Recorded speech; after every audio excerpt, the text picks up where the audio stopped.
which will tie this together with Cain, is how do the different races arrive? Now we look at the world through these glasses again, and look at all these different people. These different people have all kinds of different characteristics. It's not just the color of a person's skin. There's all kinds of other characteristics that designate different groups of people. Okay? The two models give us very different views of this. Okay? The biblical model is pretty straightforward. You just saw the slide. One race. All descended from a common ancestor. All descended from Adam and Eve. Although we're genetically different, we all have a common ancestor. And the concept of race in the Bible is really not there. It talks about different peoples, it talks about different cultures, but it never talks about different races. Races is really an evolutionary construct. Let me give you evolution's view of races. The evolutionists, when Darwin wrote in 1859, and people like Huxley would take what Darwin wrote and carry it further, and what they said was, well, since we believe we're evolved from the ape, different people must be different distances from the ape. So, white Europeans write in the textbooks, guess who's on top, right? I mean, and Hitler would take that to a new level, the concept of an Aryan race, another race far superior. So the evolutionists would take this concept and say, well, white, yellow, brown, black, aboriginal. Aboriginal at the bottom, closest to the monkey. Therefore, the white Europeans would go to Tasmania, shoot the Tasmanians in cold blood, boil out the skulls, and send them back to European museums as an artifact of racism. That's true. Evolution practiced racism. And racism is substantiated by the evolutionary model. Now, we did a whole session on that last time. I'm not going to spend any more time on it. But I'm not saying every evolutionist is a racist. What I'm saying simply is if you believe in evolution, you do have a basis to be racist. If you believe the Bible, you do not. The Bible's very clear. We have common ancestry. There's different peoples, different languages, different cultures, but not different races. I get on the soapbox. I get really mad about that. Because if our country could get that right, the Church of Christ would change this culture. That's a whole other session. All right, so let's go to human genetics a little bit and talk about this genetic stuff, about races and skin color, and see how it works itself out. When a child's life begins in the woman's body, the zygote, the cell that's formed in that first unity, contains all the information for a full-grown adult. That DNA strand comes together, and when it comes together, it brings together all the information for a fully grown person. It requires nourishment, protection, and time. And that single cell will develop into a human being. It will not develop into anything else. It does not go through stages of evolutionary practice. It will develop into a real human being.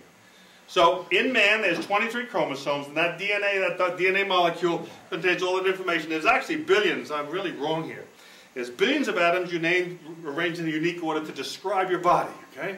God has written down in your DNA exactly how to build your body, including all the mistakes. Okay? Nobody's body's perfect, and everybody has little mistakes here and there, and you can see them next time you take a shower. Look in the mirror. Okay? Nobody's body is perfect. So that DNA describes it, and if you took the DNA and wrote it down in a book, it would fill, listen carefully, 600 1,000-page books like encyclopedias. That's how much information is bound up in one single cell in DNA in terms of beginning life, and also in your body all over the place, all over most of your cells. So your body is extremely complicated. You contain 30 trillion cells. If you made everyone the size of a ping pong ball, you stretch from Jupiter to the orbit of to the surface of the sun.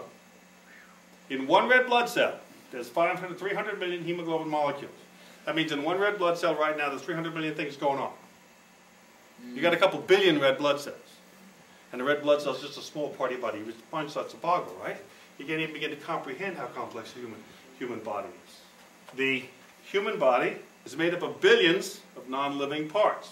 Just like the 747 is made up of 4.5 million non-flying parts. Not one part of the airplane can fly by itself.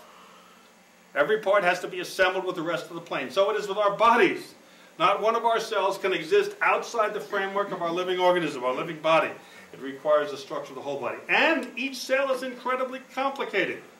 We're talking about complexity of a small city here in terms of roads, pathways, manufacturing plants, toll gates, all kinds of things within that cell.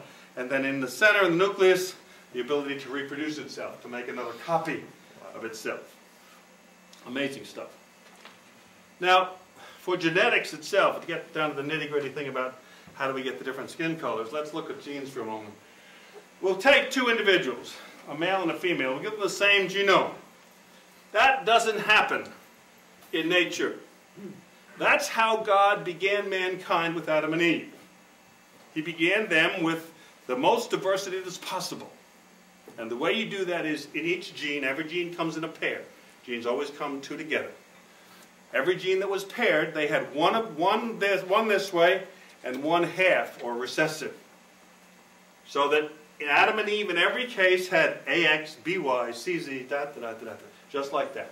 The genes are always never the same, not an AA or a BB. But when they have children, those genes combine based upon the combination of the genetics of the particular cells. For example, these two individuals are going to give up one of each to the child. So one child could get AA, BB, CC. No X's, no Y's, no Z's. Half the information that was in the parents is lost in the first child. That's called genetic depletion. And that happens again. You get XX, YY, ZZ.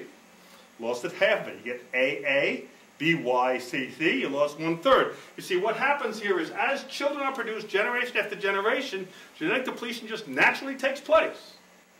Which means that marrying close relatives again would be a serious problem. But how does that relate to skin color? Well, let's look at it this way. Let's try a picture. Skin color is generally controlled by two genes. Just the melanin content, okay, not the other characteristics. Just the melanin content, just how light or dark we are, okay? If you didn't have these genes, if you were missing them, which happens occasionally in a human being, you become what's called an albino person. That's an albino. Yeah, they have no pigmentation in their skin at all. We all have melanin. You have more than I do. Your skin is darker, okay? Some of you in this room have less than I do. Most, let's see, a couple of you have more than the rest of us. But everyone has a certain amount of melanin, and that's dictated by two genes. So, if you have two individuals that have two genes, A little a, B little b, that's one's dark, one's light, and the same in the female, Adam and Eve. And in one generation, you could get black skin to Scandinavian in just one generation. Now later on that'll deplete, as we just saw in the last example. But you see, that's how Adam and Eve could have a great variety of children with a great variety of skin color within one generation. That still happens today with people that live in countries like Pakistan and India. If you look at the children of a family that lives in that part of the world, you'll sometimes see children with a wide range of skin color within the same family group, because they still have the capability to dictate the skin color. But they may not have other characteristics, so it's always genetic. For example, the Native Americans have a reddish tinge to their skin, right? That's not melanin. That's a different kind of a gene. They have a gene that carries the capillaries that carry the blood in our body. In their gene, the capillaries are much closer to the skin than most of the rest of us. So they look this reddish color. Now, the Oriental peoples that have the kind of yellowish tinge to the skin, they have that almond-shaped eye, a little bit different shape of eye than most of the rest of us. That's also a gene, and that gene relates to where the fatty layer is. In most of us, the fatty layer is pretty deep inside under our skin. In the Oriental peoples, the fatty layer is much higher, much closer to the skin. That's why it has the yellowish color and has that unique shape in the eyes. So it's always in the genes and genetically dictated. So Adam and Eve would have been, skin color-wise, something in the middle. We'd call that middle brown. And the best example would be someone that lived today in a country like Pakistan or India. That's probably the skin color that Adam and Eve would have had to be able to have the children and propagate all the races of mankind within themselves. And one of the people in the science, it's kind of like all of us are recipes. We have the same ingredients, maybe in different amounts, no matter what kind of cake we turn out to be. So we are, in fact, recipes in that sense. We all have different genetics. And the possibility that you'd have someone that would have the same genetics as you is very, very small. For example, two human beings, just any old male and female, having children, could have a number of combinations of genetics before they'd have a duplicate. That number is 1 followed by 2017 zeros. It's impossible. Anything followed by more than 50 zeros by probability is considered impossible. So it's impossible.